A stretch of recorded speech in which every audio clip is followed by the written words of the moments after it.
this video, we're going to cover off on the specification side of BuildExact. We're going to start by talking a bit about how to generate specifications from the estimate costing screen. We're going to go through how to edit specifications. We're going to go through adding in images. And lastly, we're going to touch on some common examples, including how to handle exclusions using specifications. Now, to begin, I like to explain what this specification screen is really doing. And essentially put, the information that we put on this specification screen is really all flowing into the specification side of the quote letter.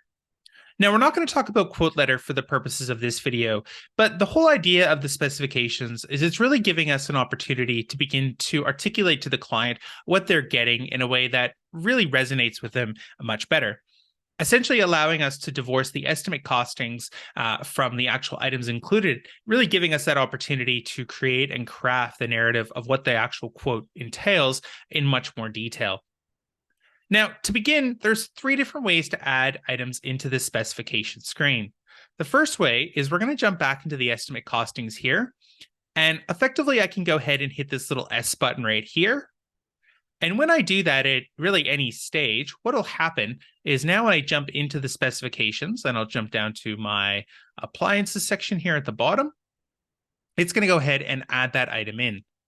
Now, that S button works particularly well when the estimate costings description, both for the category and the item, is exactly in line with how you want to present it to the client. And simply put, because when you do hit that S button, you're going to see the item. It's going to come with a padlock. And that's just because if we need to change the text here, we need to go back and change it to the estimate costings.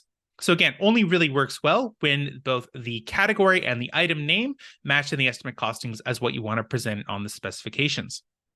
However, what you can also do is you can add in new categories if you'd like by simply hitting the Add Category button. It'll pop it here on the end. And so I'll just say pool. And to add items into this newly created category, I just simply hit the little downward arrow and I can add in an item and type it in. Now, of course, we can also add items to categories that have been brought across by hitting the S button here. So you'll see that this item, this appliances one, has the padlock because, again, I hit the S button. So I can always add items in here if I need to as well.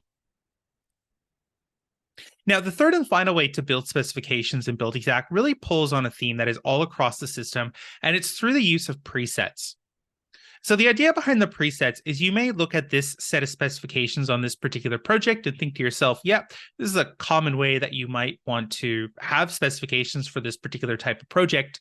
So instead of having to build it via the first 2 ways, what you can do is once you have built it, you can essentially just save that as a preset.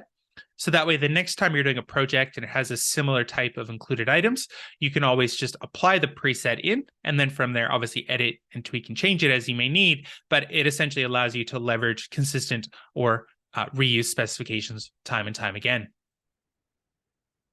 Now, last couple of things I want to touch on here is firstly, just this exclude button. Sometimes people think that actually has to do with the quote letter or something along those lines. This is actually related to the selections functionality.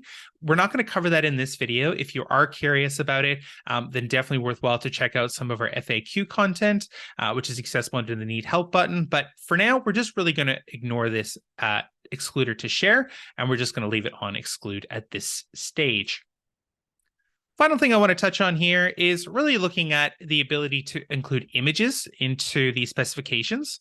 So to upload an image, all I'm going to do is hit this little icon, and that will then prompt me to search my computer, which I'm going to do now.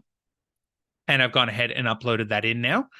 So obviously, in terms of the photos, usually a quick Google search or supplier's website is a great way to go. But you'll see now that will have uploaded it in. And if I need to, I can always delete that out. Final thing to touch on here with the specifications is really looking at a common question we get, and it's how to deal with exclusions in BuildExact. And so we usually see that in one of 2 areas. One way is that a lot of people will actually have a category here, just simply called exclusions. And at that, they'll go through and really start to list in all the items that you may want to explicitly state are excluded. This isn't the only way to do it. We know many people will also do it via the T's and C's section, the quote letter. And again, if you are curious around the quote letter, we do have a separate video, but we do just want to touch on the fact that this is a fairly common way that many people will like to specifically state the exclusions within the quote letter via the specifications here. And that's how to use specifications.